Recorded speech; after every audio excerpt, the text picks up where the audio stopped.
সুধী দর্শক, আমি আমার ফেসবুক পেজের পক্ষ থেকে এসেছি দরগাহাট পাইকরের যে রাস্তা আছে তার পাশে। আমরা দেখছি এখানে বেশ কিছু বক্স বিছিয়ে নারায়ণগঞ্জ থেকে দুটো ভাই আসছে, এখানে মধু সংগ্রহ করছে। তো ওয়েদার খুব খারাপ থাকার কারণে খুব বেশি ভালো মধু আশা তারা করছেন না। তবে আজকে থেকে আবহাওয়া একটু ভালো হওয়ার কারণে মৌমাছিগুলো দেখতে পাচ্ছি, অনেক মৌমাছি এখানে বের হয়েছে। তো এতদিন সম্ভবত আবহাওয়া খারাপ থাকার কারণে মৌমাছিগুলো বক্স থেকে বের হয়নি, তো এখন দেখতে পাচ্ছি বের হয়েছে। তো আপনাদেরকে আজকে জানাতে চাচ্ছি যে এখানে যে মৌমাছি জমির যে সরিষার ক্ষেত আছে, সরিষার ফুল থেকে মধু সংগ্রহ করছে, এই মধু সংগ্রহের প্রসেস সম্পর্কে আমরা জানতে চাচ্ছিলাম ভাইদের নিকট থেকে। তো আমরা সেই বিষয়ে আপনাদেরকে কিছু তথ্য জানাবো। ভাই আসসালামু আলাইকুম। ওয়ালাইকুম আসসালাম। আপনার বাসা কোথায়? বাসা হচ্ছে আমার দিনাজপুর। আচ্ছা, আপনার কতদিন আগে এখানে আসছেন? এই 3 দিন হলো। 3 দিন। এর আগে কোথায় ছিলেন? এর আগে নগাঁয় ছিলাম। আচ্ছা, কতগুলো বক্স বিছিয়েছেন এখানে? এখানে 200টা আছে। আচ্ছা, কতগুলো মধু সংগ্রহ হবে আশা করছেন? 5-7 মণ এমন আর। আচ্ছা, আপনি এখানে একাই আসছেন না সাথে আর কেউ আছে? না, আমি একা আসিনি, আরো আছে। আর কয়জন আছে? আমরা 4 জন আছি। 4 জন। এখানেই থাকেন 4 জন? তারা কোথায়? তারা দেশে বাড়িতে গেছে বাড়িতে। ও আচ্ছা আচ্ছা। আপনি এখানে যে এই কাজগুলো যে করছেন, আপনি কি কারো প্রতিনিধি হয়ে আসছেন না আপনি নিজেই করেন? না, প্রতিনিধি আছি। আচ্ছা, আপনি বর্তমানে কত টাকা কেজি মধু বিক্রি করছেন? বর্তমান 400 টাকা কেজি। আচ্ছা, তো এখানকার যে বক্স বিছিয়েছেন এই বক্স থেকে আপনি কবে মধু বের করবেন? 3 দিন পর। তো এখানে দেখতে পাচ্ছি আপনাদের যে মেশিন বা এটা দিয়ে আপনার এইটা দিয়ে কি করেন? এই ঢোলটা দিয়ে কি করেন? এটা দিয়ে আমরা মধু বাইর করি। এটা দিয়ে মধু বাইর করি। কিভাবে বের করেন? হ্যান্ডেল আছে, হ্যান্ডেল ঘুরাই মধু। আচ্ছা, আবার এখানে দেখতেছি এই যে শোলার মতো, এই শোলা দিয়ে কি কাজ করেন? এগুলো মৌমাছির মুখে আটকাই দেই। আচ্ছা, কখন আটকায় দেন এগুলো? মানে যখন নিয়ে যায় তখন। তো এখন মৌমাছিগুলো মধু সংগ্রহ করছে, কিন্তু সরিষার ফুল যখন শেষ হয়ে যাবে তখন এই মাছিগুলো কোথায় থাকে? নিজ জায়গায় নিয়ে যায়, নিয়ে মানে মাছি সহ নিয়ে যান? মাছি সহ নিয়ে যায়।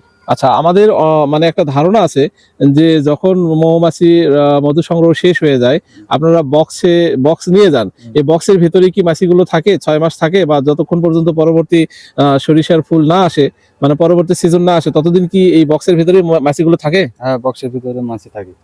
আচ্ছা, এই মাছি এতদিন ওর ভিতরে থাকলে কি মারা যাবে না? না, মারা যাবে না। আচ্ছা, তো কোন প্রসেসে সেই মাছিগুলোকে আপনি বাঁচিয়ে রাখেন? যেমন সিজন শেষে আমরা চিনি খাওয়াই, এইভাবে আর কি। কিভাবে খাওয়ান সেই চিনিটা? বক্সের ভিতরে বোতল আছে, যেমন চিনি গোলায় দেন। আপনারা কি যে এই মৌমাছি দিয়ে এখান থেকে মধু সংগ্রহ করছেন, এখানে ফুলের কি কোনো ক্ষতি হয়? না, ফুলের কোনো ক্ষতি হবে না। এতে করে কি সরিষার ক্ষেতের ফলন কি কমে যাবে না বাড়বে? এতে সরিষার ফসল বাড়বে। কোন প্রেক্ষিতে বাড়তে পারে আপনি সেই বিষয়টা জানাবেন কি? এটি কেন বাড়বে আমরা ধরেন দর্শকদেরকে এটা জানাবো। অনেকের ভ্রান্ত ধারণা আছে যে সরিষার ফুলে যদি মৌমাছি পড়ে, এই যে মাছি পড়ে আছে এটাতে কি মানে কোনো খারাপ ক্ষতিকারক কোনো ঘটনা ঘটবে? ফুল কি ঠিক থাকবে, না এখান থেকে ফুল ঝরে যাবে, না এখান থেকে ফলন কম হবে? এই বিষয়ে আপনি কিছু জানান। এখান থেকে মানে ফসল বৃদ্ধি পাবে। এটা আপনাকে কে বলছে? আমরা জানি। আচ্ছা, শুধু দর্শক ভাইয়েরা জানে যে এখান থেকে কোনো ফুলে যদি মৌমাছি বসে সেই ক্ষেত্রে সেই ফুলের সরিষা খেতে সরিষা কম হবে না, বরং বাড়বে। কারণ এক ফুল থেকে যখন অন্য ফুলে মৌমাছি বসে তখন কৃষি অফিস থেকে যে ধারণা দেয় সেই ক্ষেত্রে অবশ্যই সেই ফুল থেকে যে সরিষা হবে সেটা অবশ্যই ভালো মানের হবে এবং ফলন বৃদ্ধি পাবে। তো আপনাদেরকে জানাচ্ছিলাম এই সরিষার ফুল থেকে যে মৌমাছিগুলো মধু সংগ্রহ করছে এর প্রসেসটা। এবং আমরা জানি যে মৌমাছি বক্সের ভিতরে যতদিন থাকে, আমরা শুধু জানি যে ফুল যতদিন সরিষার গাছে থাকে ততদিনই মনে হয় বক্সের ভিতরে মৌমাছি থাকে, কিন্তু ভাই জানাচ্ছিল যে বাকি সময়টাও বক্সের ভিতরে মৌমাছিগুলো থাকে। তারা একটা প্রসেস মেনটেন করে, সেটা হচ্ছে যে এই যতদিন পরবর্তী সিজনে মৌমাছি সরিষার ফুল না আসে ততদিন তারা চিনি গোলাইয়া বক্সের ভিতরে দিয়ে রাখেন, যেটা খেয়ে মৌমাছিগুলো বেঁচে থাকেন। আগামী ফসল বা আগামী সরিষার খেতে ফুল না আসা পর্যন্ত তারা ওখানেই থাকেন।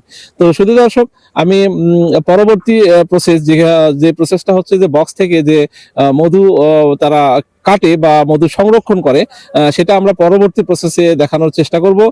ততক্ষণ পর্যন্ত আপনারা আমার ফেসবুক লাইভে সংযুক্ত থাকবেন। তো অবশ্যই আপনারা লাইক কমেন্ট শেয়ার করবেন এবং ফেসবুকে ফলো দিবেন এবং ইউটিউব চ্যানেলে সাবস্ক্রাইব করে রাখবেন পরবর্তী এরকম ভিডিও পাওয়ার জন্য। তো আজকের মতো বিদায়, আল্লাহ হাফেজ।